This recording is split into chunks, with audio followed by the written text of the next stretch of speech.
In August of 30 BC, the most powerful woman in the Mediterranean world was found dead in her royal chambers in Alexandria. Cleopatra, the Queen of Egypt, ally and lover of two Roman strongmen, and the last ruler of the Ptolemaic dynasty, had lost her kingdom to Rome. Within days, Egypt ceased to exist as an independent state after nearly 3,000 years of pharaonic rule. Her death marked the end of an era, but her reign was not a romantic footnote. It was a calculated, relentless struggle for survival in a world dominated by Roman armies and ambition.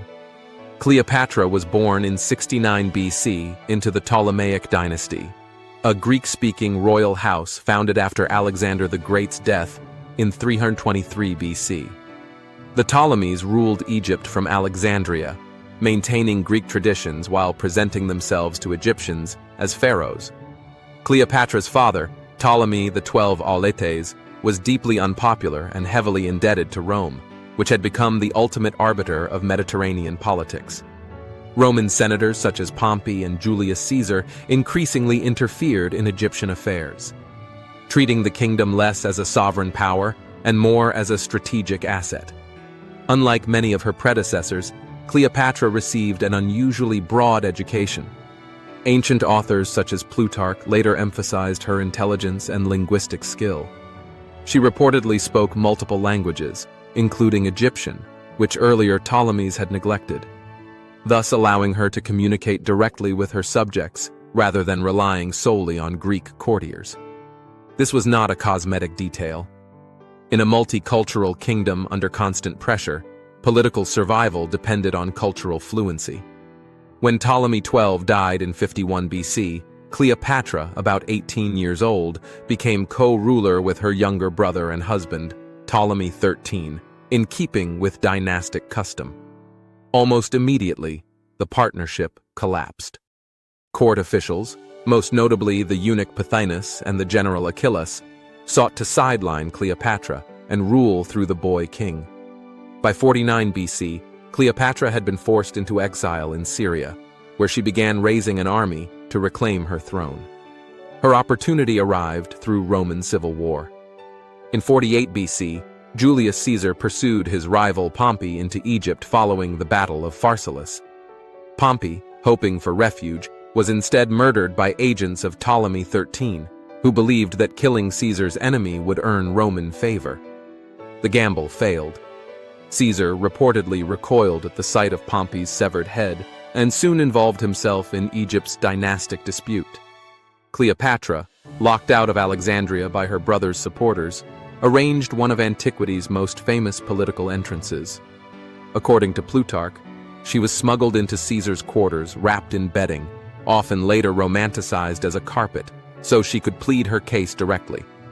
The story, though embellished in later retellings, reflects a real political calculation. Cleopatra knew that Roman power would decide Egypt's future, and Caesar was now the most dangerous man alive. Caesar backed Cleopatra. Fighting erupted in Alexandria between Roman forces and Ptolemy XIII's troops in what became known as the Alexandrian War. The conflict included fierce street battles and a fire in the harbor district that damaged parts of the city. Later writers associated this with the destruction of books stored near the famous library, though the exact extent remains debated by historians. In early 47 BC, Roman reinforcements arrived. Ptolemy XIII drowned while fleeing across the Nile after his army was defeated. Cleopatra was restored to the throne, now ruling alongside another younger brother, Ptolemy XIV, though real authority rested firmly in her hands. She soon became Caesar's lover, and in June 47 BC gave birth to a son she named Ptolemy, 15 Philometor Caesar, known to history as Caesarion. Cleopatra traveled to Rome in 46 BC, and resided in a villa across the Tiber while Caesar publicly honored her as Queen of Egypt. The visit unsettled many Romans. Caesar even erected a gilded statue of Cleopatra in the Temple of Venus Genetrix, an extraordinary gesture toward a foreign monarch. Then, on March 15, 44 BC, the Ides of March, Julius Caesar was assassinated. Cleopatra swiftly left Rome and returned to Egypt. Soon afterward, Ptolemy XIV died, most likely poisoned, though ancient sources stop short of absolute proof, and Cleopatra elevated Caesarion as her co-ruler. She now faced a transformed Roman world, fractured between Caesar's heirs and assassins. From the chaos emerged Mark Antony, a loyal lieutenant of Caesar, and one of the three rulers of Rome in the Second Triumvirate, alongside Octavian and Lepidus. In 41 BC, Antony summoned Cleopatra to meet him at Tarsus in southern Anatolia, demanding she explain Egypt's political loyalties. Cleopatra arrived in theatrical fashion, sailing up the Cydnus River on a lavish barge with purple sails, accompanied by musicians and attendants dressed as mythic figures. Ancient biographers such as Plutarch recorded the spectacle not to romanticize it, but to emphasize its strategic intent. Cleopatra was projecting wealth, stability, and divine kingship, exactly what Antony, preparing for campaigns against Rome's eastern rivals, needed.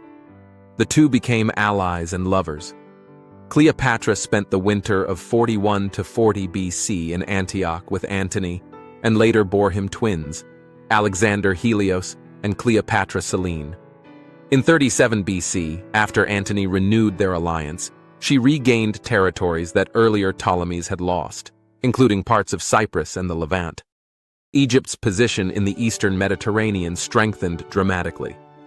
In 34 BC, following Antony's Armenian campaign, the pair staged the so-called Donations of Alexandria.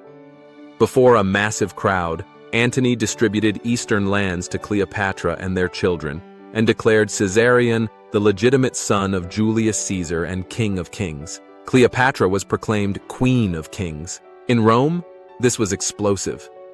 Octavian, Caesar's adopted son and Antony's rival, launched a propaganda war. He portrayed Antony as bewitched by an Eastern queen, abandoning Roman values and preparing to transfer power to Alexandria.